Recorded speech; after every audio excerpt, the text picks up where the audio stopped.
Storm Rising is still the most recent level besides challenges to be added to this event, so I'm going to go over each enemy type, what they do, and break down how they work. I'll also be going over the strategies required to clear this on the harder difficulties. In Storm Rising, I have been able to find and use multiple strategies to clear Legendary and Storm Raging. I'll be going over all of them, but I'm going to start with enemy types. First we have the Trooper, which has no unique capabilities and is what you'll spend most of your time fighting. Trooper carries a rifle that fires in short bursts and is easy to kill. Next we have the Enforcers, which have no unique abilities, but they are strong and do heavy damage. At close range, an Enforcer will most likely kill you, especially on Legendary, as it is very unforgiving.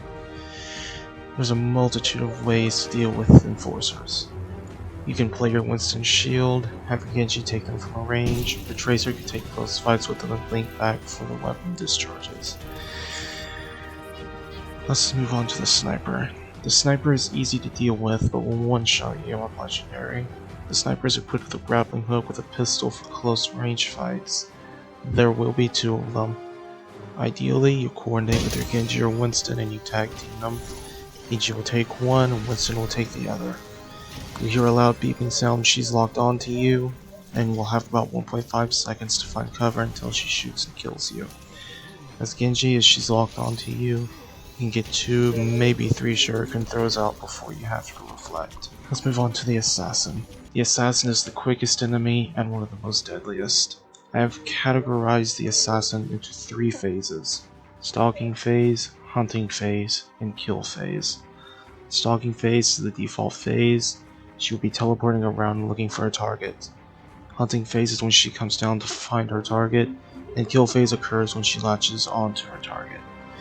It is important to be grouped up when she spawns. On Legendary, the Assassin will deal 150 damage once she latches onto her target, which will obviously one-shot your Tracer. Hunting phase, however, can be cancelled.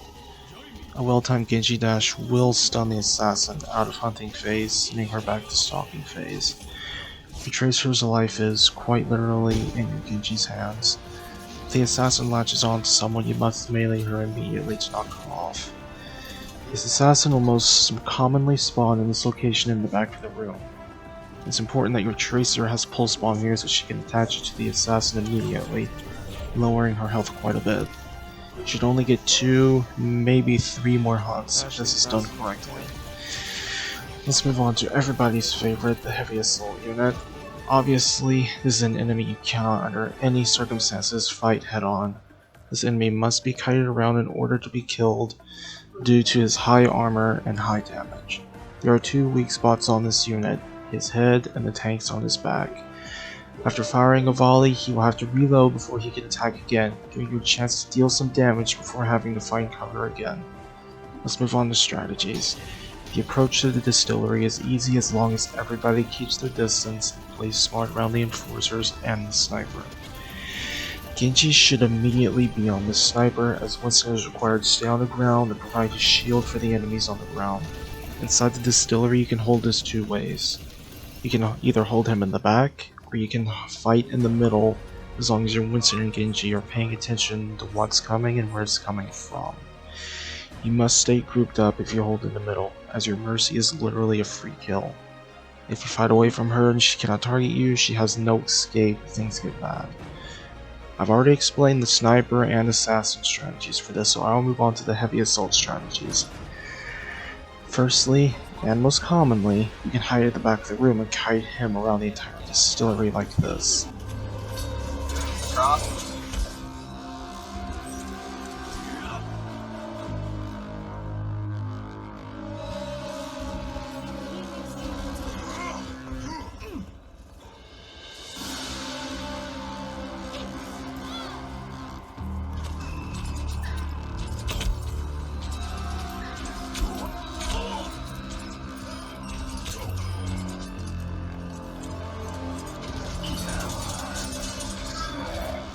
Or, in my high-risk, high-reward strategy, you can kite him around this room and burn him with ease.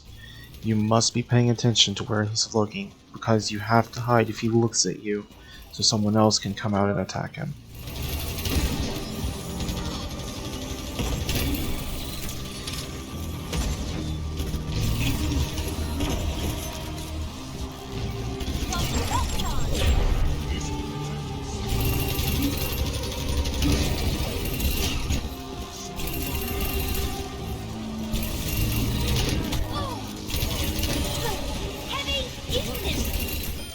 Once the heavy is dealt with, it's a mess of troopers, enforcers, snipers, and an assassin until the sea fort.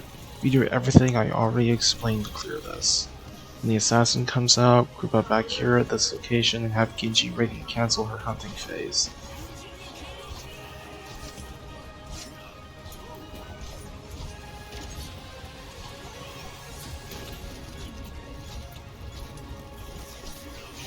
This clip is from expert mode, as you can obviously tell, as Tracer was not immediately killed.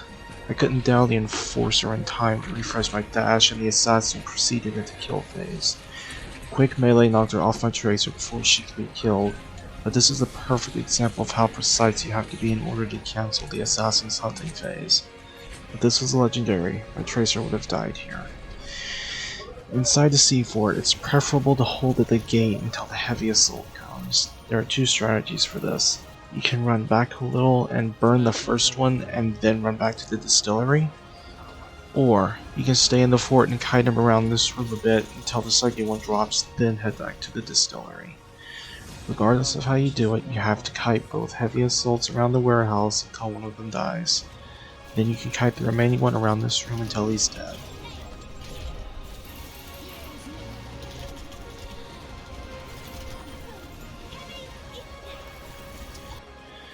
If you succeeded, then congratulations on clearing the level. If running this with a progression team and fail, just keep trying until you get it. If you find any more useful strategies though, do let me know so I can test them out for myself.